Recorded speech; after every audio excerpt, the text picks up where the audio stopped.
Aujourd'hui, on va parler de Evolution AB, des chiffres, de ce qu'ils font, de ce qu'ils ont et des points importants que j'ai pu retirer en lisant les rapports financiers. Alors pour ceux qui n'avaient pas vu la précédente vidéo, je vous suggère d'aller la voir. On avait vu les différents ratios sur TradingView et on voyait que la croissance était impressionnante puisque on voit ici on passe de 714 à plus de 15 milliards, donc 714 millions à 15 milliards. On voit que les revenus nets augmentent, que les marges sont relativement impressionnantes, qu'on a un EBITDA impressionnant. Bref, on a pas mal de choses qui se passent. Il y a des rachats, donc il y a de la dilution, mais c'est pour racheter des concurrents. Bref, il y a beaucoup de choses qui se passent. Vous pouvez aller voir la précédente vidéo et revenir ensuite sur celle-ci ou faire le contraire, même si c'est quand même mieux d'avoir un petit peu les chiffres avant pour savoir de quoi on parle, quelles sont les marges et les différents ratios. Alors, si on passe maintenant au rapport d'analyse évolution AB, si on regarde un petit peu les différentes... Alors, il y a une première page avec les différentes choses, on va dire le mantra et la vision et leur culture. Ce sont les trois principales choses qui définissent une entreprise, même si on peut tout mettre là-dedans et que c'est plutôt large, mais globalement, juste pour comprendre en quelques lignes ce qu'est l'entreprise, ce qu'elle fait et ce qu'elle veut faire. Evolution AB offre aux opérateurs un portefeuille inégalé de jeux de casino et de jeux en direct uniques qui répondent aux besoins de plusieurs marchés internationaux. Aujourd'hui, Evolution AB est alimentée par plus de 700 environnements de tables, jeux, shows en direct fonctionnant en 15 langues 24 heures sur 24 à partir de studios au travers de l'Europe, l'Amérique du Nord et offrant un succès commercial pour les opérateurs et une expérience utilisateur inégalée pour les clients. Donc ça, c'est leur speech, alors forcément parce qu'ils disent une expérience inégalée, effectivement, mais globalement c'est la synthèse puisque leur speech est un peu plus long, mais globalement c'est ça, c'est ce qu'ils veulent, ce qu'ils sont. Le mantra, We are game creator and game changer. Nous sommes des créateurs de jeux et disrupteurs de marché, j'ai essayé de le faire comme je pouvais, mais globalement game changer, c'est ce que ça évoque. Leur vision, être le premier fournisseur mondial de casino en ligne, ça ils ne s'en cachent pas, c'est mis plusieurs fois et donc c'est bien d'avoir une ambition comme ça, même si un jour, même s'ils n'y arrivent pas, globalement c'est bien d'avoir cette vision-là, ça va les emmener très haut. Leur mission, faire en sorte que les opérateurs réussissent et de fournir une excellente expérience utilisateur à leurs utilisateurs finaux. Donc c'est bien parce qu'une expérience utilisateur aux clients finaux, aux utilisateurs finaux, c'est ce qu'il faut puisque les utilisateurs finaux, c'est nous, vous, moi. Et l'expérience derrière des opérateurs, ce sont les marques de casino, les marques de jeux en ligne. Donc réussir à concilier une bonne expérience pour les deux, c'est très bien. Et leur culture, nous nous épanouissons en repoussant les limites et en faisant ce qui n'a pas été fait. Ça, effectivement, alors bon, nous repoussons les limites, c'est toujours facile de le dire, mais effectivement, ils font ce qui n'a pas été fait. Nous croyons en une culture d'ouverture, de respect, de créativité, d'intégrité, de crédibilité et de soin des autres, que ce soit par rapport à nos clients, aux partenaires prenantes externes et aux parties prenantes externes, et aux communautés environnantes ou à nos collègues. Alors, effectivement, c'est plutôt classique de dire qu'on chouchoute et on essaie de les épanouir et on fait créatif et on fait des choses différentes, effectivement, mais ils sont quand même positionnés sur un secteur premium et effectivement, ils font des choses qui n'ont encore pas été faites, c'est plutôt vrai. Donc, si on passe à la suite... Ils font ce qu'on appelle du casino en ligne B2B. Alors il y a deux choses, il y a du B2B et du B2C, on le verra plus tard. Mais gros avantage, c'est qu'il y a une forte marge. Alors on est dans l'informatique, donc ça c'est les principaux points.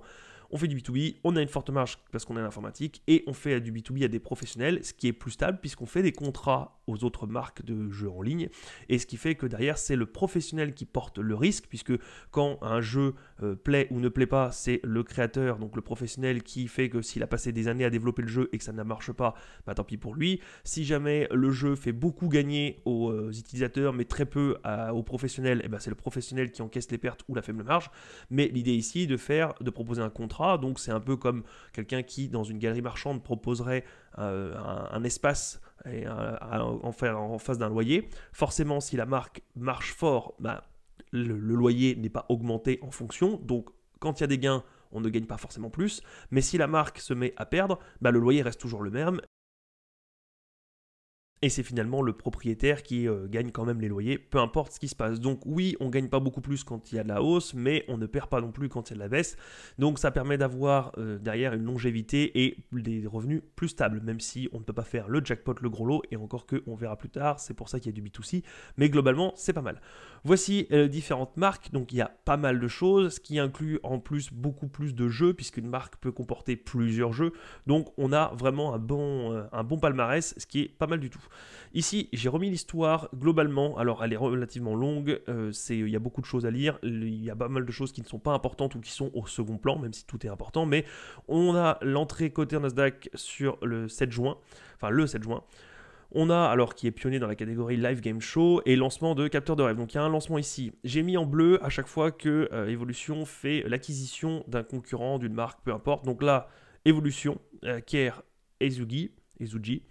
On a pas mal de fois où Evolution lance quelque chose. Donc il lance quelque chose, lancement de Studio Football, signe un accord avec, Evolution a signé un accord avec.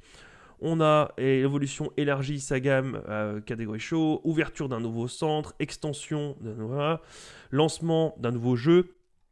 On a une acquisition à nouveau, ici. On a le Blackjack, donc plus rapide, ouvre 2 studios casino en direct. On a lance Crazy Time, donc un jeu de divertissement et plus riche en bonus, etc. Éclair un lancement. Evolution lance le premier live au monde jeu de craps. Ça, on verra plus tard, je vous montrerai juste une image. Lancement l'Evolution, encore une acquisition ici, lance une troisième. Bref, vous voyez qu'il y a pas mal de choses. Encore une acquisition. Alors, un accord pour une acquisition, c'est pas vraiment une acquisition, mais globalement, voilà, ça se finit bien. Célèbre son 15e anniversaire, peu importe. Lancement de Evolution Roulette Lighting Extreme. Entre en direct. Evolution lance son 4e studio. Evolution acquiert encore une acquisition. Donc on voit bien qu'on a pas mal de choses. Il y a beaucoup d'acquisitions, beaucoup de croissance externe. Alors attention, trop de croissance externe, parfois ça peut être mauvais aussi, puisque derrière on engloutit tout, mais on n'a pas de bonne marge, ou on sacrifie la marge pour la croissance. Vous verrez ici que ce n'est pas du tout le cas. Il y a une bonne marge, il y a de la croissance externe, il y a pas mal de lancements aussi. Alors, tout ne réussit pas extrêmement bien, tout n'est pas un chef-d'œuvre, tout n'est pas, voilà, mais vu tous les lancements qu'il y a, ça marche relativement pas mal, plus quelques pépites, donc c'est très bien. Si on passe aux chiffres clés, c'est les chiffres que vous trouverez dans le dernier rapport, alors intermédiaire, qui est pour le coup de janvier à septembre 2023. Donc on a pas mal de choses. Ici, on a donc pour le dernier quarter, ce qu'ils ont mis, c'est on a operating revenue plus 20% par rapport au quarter de 2022. Et on a ici EBITDA plus 22% par rapport justement à la période précédente, et EBITDA, la marge EBITDA, 70%. On a 70% de marge EBITDA, ce qui est incroyable. Enfin, ce qui est très fort, et même pour une société dans ce secteur, donc dans l'informatique, c'est quand même très haut. Il y a mieux, mais il y a pas mal de choses qui sont bien pires, donc on est plutôt dans le haut de la fourchette. Au niveau janvier-septembre de 2023 comparé à la même période, forcément 2022, on a les revenus qui ont augmenté de 26%, ce qui est une bonne chose, une bonne croissance. EBITDA plus 27% par rapport à avant, et EBITDA margin toujours à 73%, donc on a une légère baisse, mais bon là on chipote, ça peut être à un jour près, on peut tout changer sur le calendrier. Bref, 70,3%, ce qui est énormissime. Ici on voit, alors il n'y a pas l'historique de long terme, pour ça il faut aller voir l'autre vidéo où on remonte depuis l'intégration en bourse, mais globalement ici on a les derniers quarters, enfin tous les quarters qu'ils ont mis, et on voit bien quand même qu'on progresse, même si on n'a pas une idée du pourcentage, mais on voit bien quand même passer de 64 à 318, en quoi 2020, premier quarter 2020 jusqu'au troisième quarter 2023, c'est énormissime. On a une croissance plus une marge EBITDA. Alors ici on a de la croissance, on n'était pas très haut, mais on voit bien que depuis un moment quand même si on était un petit peu plus bas à 68%, on progresse, ce qui est une très bonne chose puisqu'on arrive de mieux en mieux à gérer le business, mais globalement, même si on est sur l'épaisseur du trait, on est globalement aux alentours de 70%, ce qui est incroyable. Avec une telle croissance, c'est super. Les points importants. Evolution AB propose une solution complète de casino qui couvre tout l'opérationnel. Il recrute et forme des présentateurs, offre des options de personnalisation aux opérateurs, offre un portefeuille de jeux diversifié et s'intègre au casino classique. C'est un très bon point ça, parce qu'ils ont donc une plateforme où ils proposent eux-mêmes des jeux, donc ils font du B2C, donc du business to consommateur, consumer. On a du B2B, donc pour les professionnels, comme on disait tout à l'heure, c'est un peu comme un propriétaire et un locataire. Donc vous faites des contrats et vous avez des rentes qui sont prévues, programmables, etc. Forcément, vous avez du coup des marges importantes, puisque derrière, même si les contrats ne sont pas très fortement rémunérés, vous n'avez pas tous les risques, vous n'avez pas tous les problèmes derrière. Et en plus derrière, ce qu'ils font, c'est qu'ils proposent aussi dans des casinos classiques. Donc vous avez, ils arrivent aussi à s'implanter, donc et en ligne, où on verra, mais vous avez pas mal de choses de gros avantages quand vous faites en ligne, et en plus, vous pouvez vous intégrer dans des casinos classiques, ce qui fait que la structure a un bâtiment, a la sécurité, a proposé, a déjà placé des jeux, enfin toutes sortes de jeux, de tables, etc. Et vous venez vous insérer, vous venez mettre votre machine, mais c'est juste une sorte de prompteur, puisqu'après tout le reste est en ligne, et forcément derrière, vous avez toute la sécurité, toute la clientèle qui vient, mais vous arrivez juste là, et vous prenez aussi des parts de marché. Ce dernier point améliore l'engagement des joueurs et soutient la croissance des casinos en ligne, ce qui est logique, puisque quand vous avez déjà des utilisateurs physiques qui vont dans des casinos physiques, ils viennent ici, et ils testent, et s'ils adorent, ils continuent, et ça assoit une croissance en ligne. Le modèle de revenu repose principalement sur les commissions, environ 10% des bénéfices des opérateurs pour l'utilisation de leurs jeux de casino. De plus, ils offrent des options de personnalisation aux opérateurs comme des tables dédiées pour lesquelles ils facturent des frais mensuels, ce qu'on disait tout à l'heure. Les frais d'intégration de nouveaux clients ajoutent un plus aux revenus. La combinaison de revenus fixes et variables permet à la société de bénéficier de la croissance de sa clientèle sans être directement impactée par des gains ou des pertes des utilisateurs finaux. C'est ce qu'on disait, c'est le fait de faire comme le propriétaire et le locataire d'une galerie marchande, vous n'êtes pas impacté par les gains ou pertes des utilisateurs. Même si on verra, il y a après du B2C, mais globalement, cette combinaison-là permet d'avoir quand même une partie, un pourcentage des revenus qui est stable et prévisible dans le temps puisque des contrats se font sur plusieurs années. Les gros points forts, là on arrive pour moi à la principale force de Evolution AB, en plus donc de sa prévisibilité, mais on pourrait avoir de la prévisibilité avec des faibles marges, c'est un casino en ligne.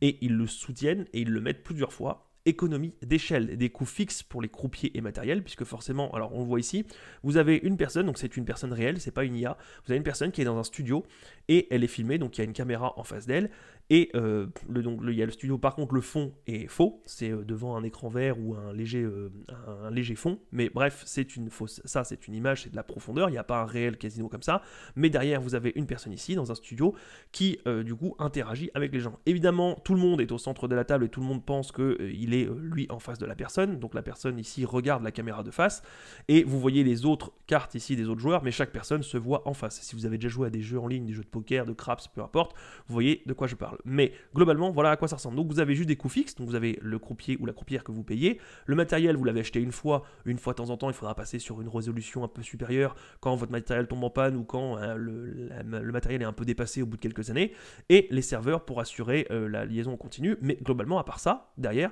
les jeux peuvent accueillir simultanément un nombre illimité de joueurs, puisque ce qui est ici, les cartes, ça c'est parfaitement numérique, c'est géré par le logiciel, donc il y a juste la personne avec les mains qui agite, mais derrière, vous avez c'est un logiciel, c'est comme un jeu en ligne classique de base, vous avez juste un logiciel derrière qui tourne, alors forcément il est audité puisque ça peut pas être truqué, ça peut pas être tout ça, donc il y a forcément une partie de hasard, etc. Mais globalement, une fois que le logiciel est fait, qu'on mette un client, 1000 clients, 1 million de clients, c'est juste la puissance des serveurs derrière qui joue, mais le logiciel en lui-même, ça ne change rien, c'est exactement comme un jeu vidéo en ligne. Une fois que vous avez fait le jeu, que vous l'avez créé, que vous l'avez terminé, l'histoire est faite, les graphismes sont faits, il faut effectivement des serveurs un peu plus puissants si vous avez 1 milliard de personnes plutôt que 10, mais globalement, si vous avez 1 milliard de personnes contre 10 millions par exemple, mais c'est juste la taille des serveurs qui change et la connexion derrière, il n'y a pas de nouveaux frais. Donc, coût fixe. Les jeux sont évolutifs rapidement, puisqu'on a une simple mise à jour, et ça aussi ils le disent, pas de matériel à changer, puisqu'une caméra, une fois que la caméra est haute résolution, vous n'avez pas besoin de changer la caméra, et la personne, derrière, vous avez juste une autre personne à embaucher pour faire un autre jeu, mais globalement, vous avez un salaire en plus à payer, et vous pouvez, ou si vous faites une mise à jour de ce jeu-là, c'est toujours la même personne, et vous intégrez des choses en plus. C'est un peu comme un jeu, quand vous faites des cartes un peu derrière, des nouveaux mondes qui se débloquent, c'est juste, vous pouvez faire une mise à jour, ou débugger, ou mettre de nouvelles cartes, mais derrière, il n'y a pas plus de choses à faire que ça. Pas de limitation géographique, le principe d'être en ligne, le monde entier est le client. Évidemment, il faut que ça soit avec la réglementation en vigueur, il faut que l'État accepte, mais globalement, une fois que ça c'est fait, le monde entier est votre client. Acquisition externe sans limite, pas de contraintes géographiques pour le trajet et... Ah, ça a bugué, je vais le mettre ici, hop. Pour le trajet, je vais shooter, je le remettrai plus tard. Pour le trajet et le délai, comme camion frigorifique par exemple. Ici, ce que j'explique, moi, c'est que comme on est en ligne, on a en plus derrière le fait que, alors oui, le monde entier est votre client, mais vous-même en tant que, quand vous êtes Evolution AB, vous n'avez pas derrière de contraintes en plus. J'ai pris par exemple l'exemple des camions frigorifiques, même si on a plus de clients, derrière il faut avoir des centres par exemple, vous pouvez délivrer avec vos camions frigorifiques peut-être que dans 10, 20, 30 km autour de votre entrepôt. Donc si jamais vous voulez avoir un concurrent, vous voulez prendre un concurrent ou même essayer de concurrencer quelqu'un ou même prendre un nouveau marché dans une autre région, vous devez d'abord acheter un autre entrepôt et définir une zone de 30 km autour de la zone cible. Donc ça a à chaque fois des frais en plus plus. Là, pas du tout. Il suffit d'avoir un contrat avec le pays en vigueur, et enfin avec la loi du pays en vigueur, vous faites un contrat et vous respectez les normes, et ça y est, immédiatement, vous n'avez pas de frais supplémentaires, vous pouvez avoir des gens qui se connectent. Ce qui conclut à une marge d'EBITDA de 70%, plus une croissance extrêmement forte. Quand on voit derrière le cash que Evolution AB peut générer, plus l'acquisition de clients, ça fait une croissance très très forte. Hop, je vais remettre l'image. Ici, on a un second point fort, une seule plateforme pour tous les jeux. Evolution AB le met dans son rapport, c'est extrêmement important. La plateforme intègre les différentes marques en un seul endroit, donc un seul lien, une seule identification. Bref, vous comprenez bien que si vous avez plusieurs jeux, plusieurs concurrents, plusieurs plateformes, plus vous avec tous vos jeux, si vous avez une seule plateforme, les joueurs qui sont là se connectent via un seul espace d'authentification, ce qui fait une seule adresse mail, un seul mot de passe, une seule fois à faire les virements, peu importe, vous comprenez bien la simplicité.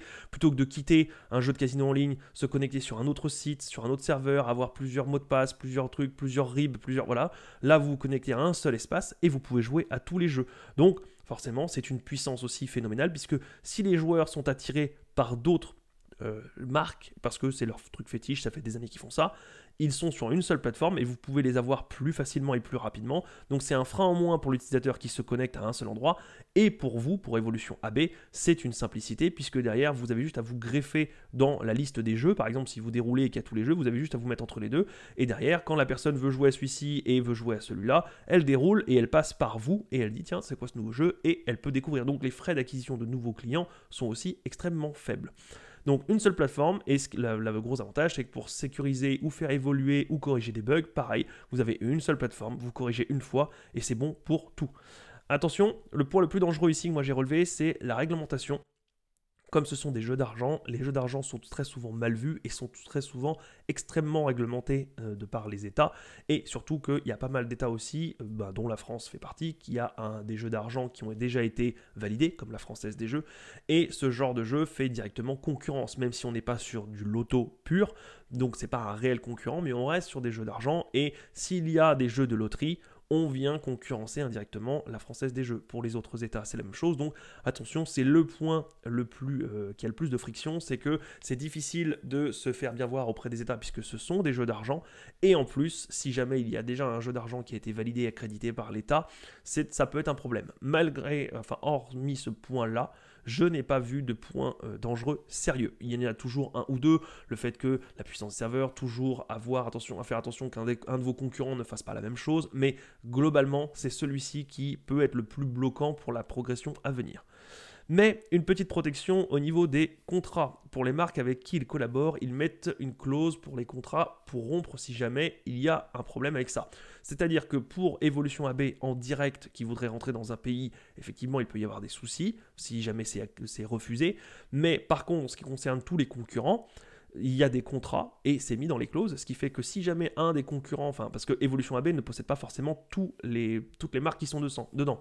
Elle possède une partie des marques qu'elle a rachetées, qu'on a vu plus haut, mais globalement, elle fournit aussi ce qu'on a vu tout à l'heure du B2B, donc ça peut être des concurrents qui, eux, n'ont pas leur propre plateforme, mais qui bénéficient justement, ce sont juste des jeux de casino en ligne, et ils bénéficient du serveur, de la plateforme, etc. Donc ça leur va bien aussi, eux, ils n'ont pas de frais à avoir de maintenance, etc.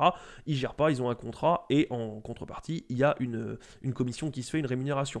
Le gros avantage dans le contrat, c'est que si cette marque-là, par exemple, vient à ne pas respecter les lois en vigueur, c'est mis dans le contrat comme quoi Evolution AB n'est absolument pas responsable et que du coup, ils donneront le droit de supprimer immédiatement, de récupérer une petite marge au passage, une petite surcommission, et fin rideau, c'est pas eux qui portent le préjudice. Donc, à part pour les jeux possédés par Evolution AB, donc c'est à eux de faire attention, pour les autres, c'est déjà mis dans les contrats, c'est déjà verrouillé.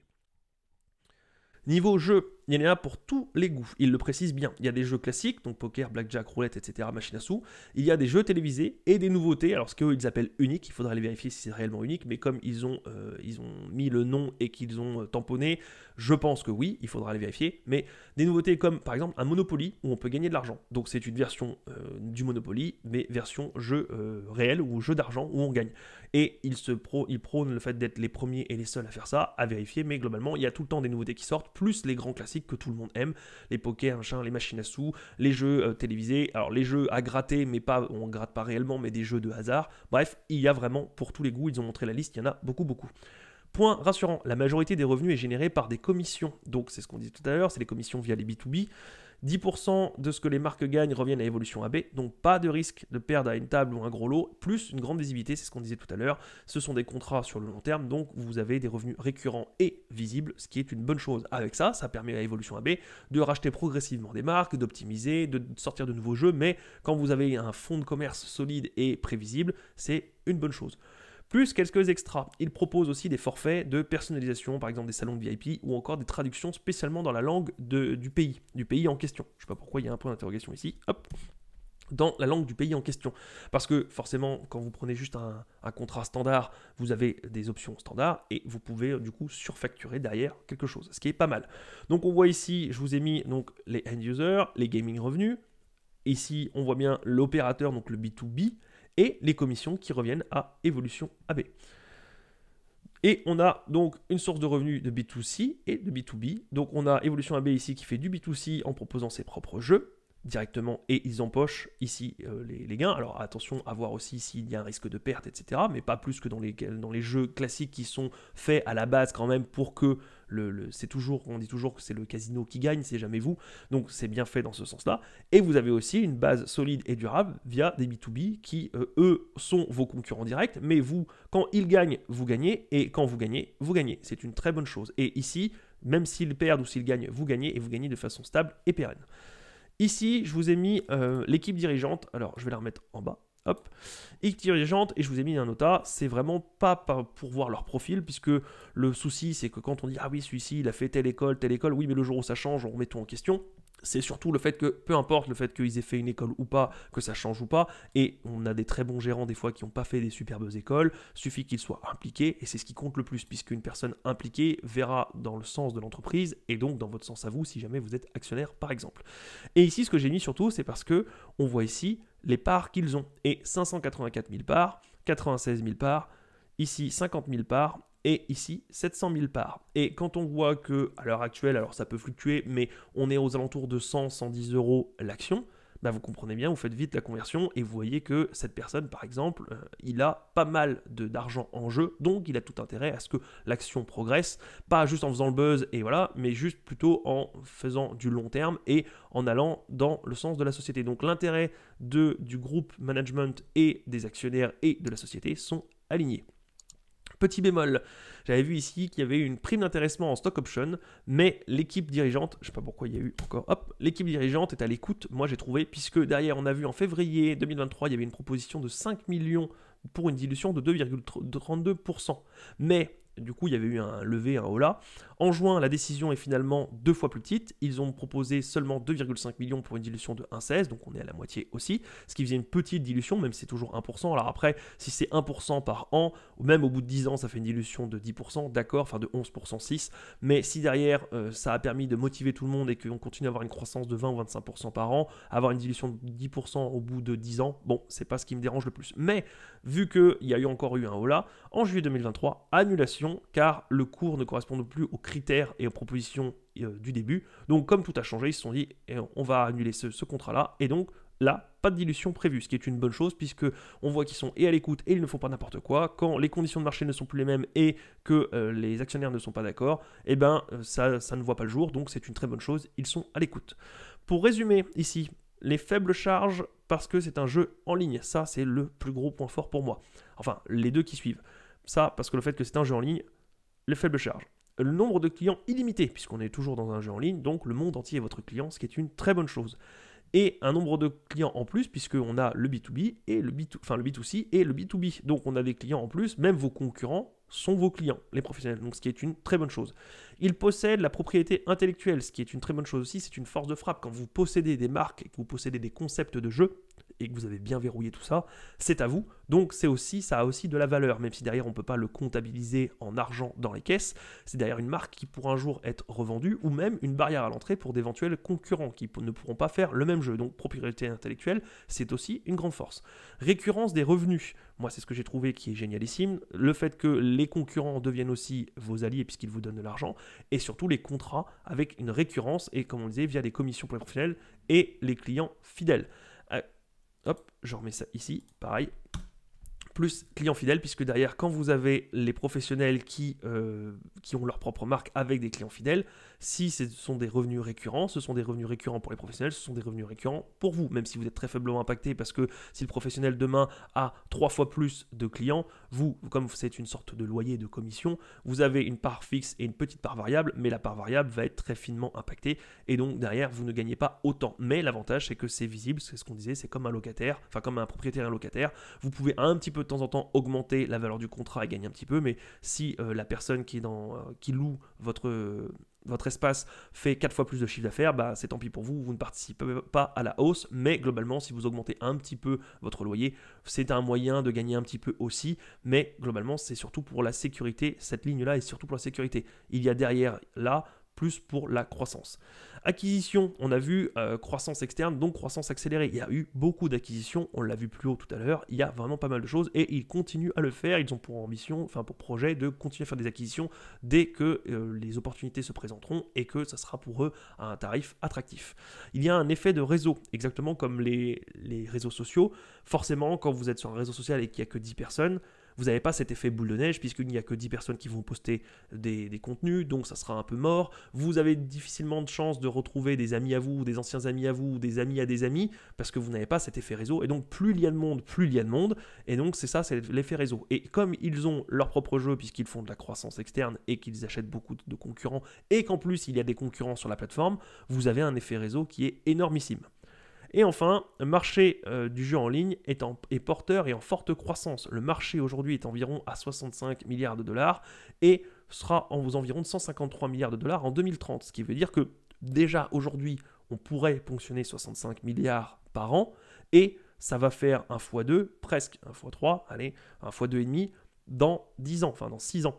Donc, on peut espérer aussi être sur un marché porteur et si on croit dans un marché en croissance, ça peut être extrêmement bénéfique si on se débrouille bien. Toujours le bémol, la réglementation, faire attention puisqu'effectivement c'est le point le plus négatif. Si vous vous faites refuser l'entrée d'un pays, bah, c'est tout un pays, c'est toute la clientèle de ce pays qui n'est pas pour vous, plus derrière tous les professionnels de ce pays aussi et donc ils vont pouvoir eux-mêmes développer leur propre plateforme et vous concurrencer directement. C'est le gros bémol, mais évidemment, comme c'est le gros bémol, Evolution AB met beaucoup d'efforts là-dessus pour justement être nickel vis-à-vis de la réglementation. Si on passe rapidement sur la présentation pour les 3 derniers quarters, donc de janvier à septembre 2023, on a ici donc plus 100 nouveaux jeux en 2023, uniquement en 2023.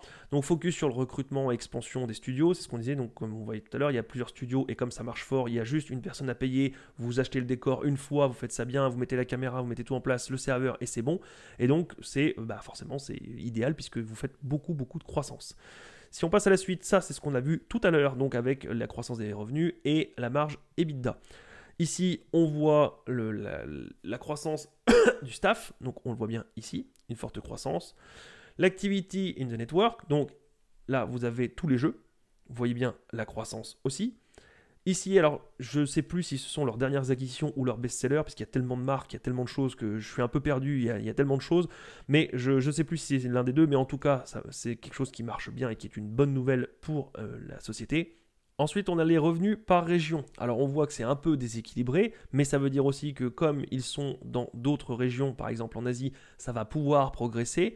Derrière, North America aussi, et les autres. Donc, on voit bien qu'il y a d'autres pays dans lesquels ils s'implantent. Moi, ce que je vois ici, c'est donc la croissance constante, ce qui est une très bonne chose, puisqu'on voit, si on voit ici 159, 170, 173, etc., et on est là aujourd'hui, on a une légère stagnation ici, mais quand je vois ici, alors il nous faudrait la période précédente pour voir, mais on voit que de juillet à septembre, il y a une progression octobre-décembre. Donc si on est en juillet en septembre, on pourrait espérer que octobre-décembre soit également en croissance. Il se pourrait qu'ici, 159,2 juillet-septembre, on ait eu, comme ici, là, 175, si ça se trouve ici, il y avait un 160 également. Ça pourrait être une période de stagnation entre avril, juin et juillet-septembre, ce qui serait logique puisque vous avez au milieu les grandes vacances, c'est possible que les gens jouent moins, donc les revenus stagnent, il n'y a pas forte croissance. Globalement, on est quand même dans une forte croissance.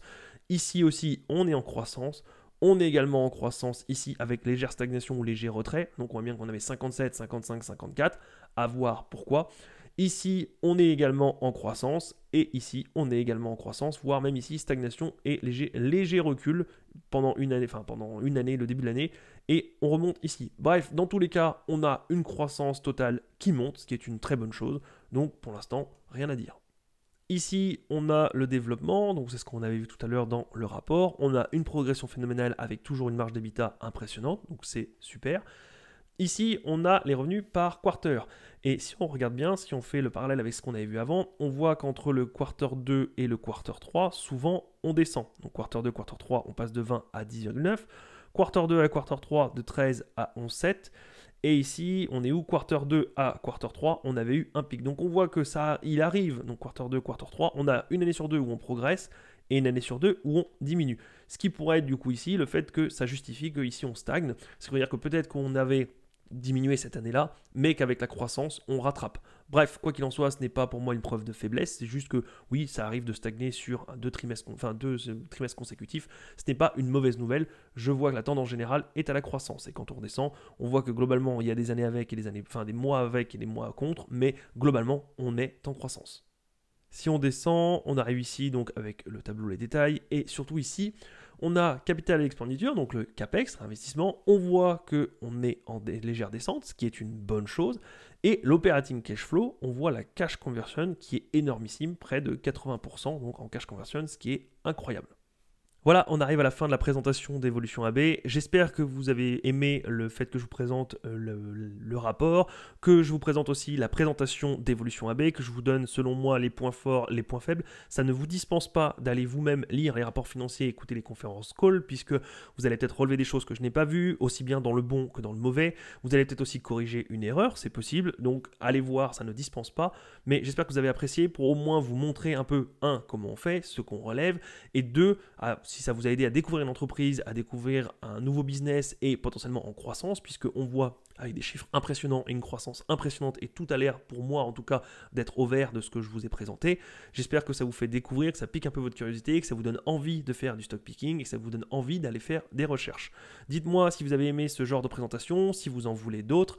Et moi, je vous suggère d'aller voir l'autre vidéo que j'avais fait juste avant avec les ratios et tout ça pour avoir un peu l'historique, les différents ratios, voir ses points forts et ses points faibles avec le free cash flow, etc. Et je crois que aujourd'hui, Evolution AB est aux alentours d'un price to free cash flow de 22-23, ce qui pour ma part est relativement faible pour une entreprise comme ça en croissance. Attention, ce n'est pas un conseil d'investissement ou un désinvestissement, je vous dis juste ce que j'en pense moi. De l'autre côté, je ne connais pas du tout votre profil, je ne sais pas si c'est le bon moment pour vous, le mauvais moment pour vous, si vous êtes dans un pays avec une bonne fiscalité, avantageuse ou pas du tout. Peu importe, dans tous les cas, faites votre propre choix, faites-vous votre propre opinion et moi, je vous dis à la prochaine. Salut! Également pour ceux qui le souhaitent, alors je verrai comment je vais faire, mais je mettrai sûrement le rapport en partage pour que vous puissiez le consulter, puisque là, notamment au niveau de l'historique, c'est compliqué de tout lire pendant la vidéo. Je verrai, je mettrai sûrement dans un espace gratuit pour avoir le rapport. Ça sera sûrement en échange d'un mail, mais peu importe, je ne vais pas vous spammer, puisqu'il y a des listes email où je peux envoyer différents courriers, etc. Mais là, globalement, ce serait juste, vous me donnez votre email, vous aurez peut-être une news ou deux news de moi par an à tout casser, je verrai bien par la suite, ou même je vous dirai que ça va s'accélérer, que vous pourrez vous désinscrire, mais c'est juste que selon le concept de comment c'est fait, c'est beaucoup mieux d'avoir quelqu'un qui s'inscrit et qui peut avoir directement dans l'espace le ou les rapports que je pourrais mettre avec les modifications que je fais. C'est beaucoup plus simple comme ça, plutôt que de juste envoyer un fichier qui fait que derrière, vous perdez la trace, et si un jour je fais une mise à jour ou j'en propose d'autres, vous ne l'avez pas non plus. Donc à voir si vous voulez ou vous voulez pas donner votre adresse email. Je verrai comment je fais. Si je trouve une autre solution, on verra bien. Voilà.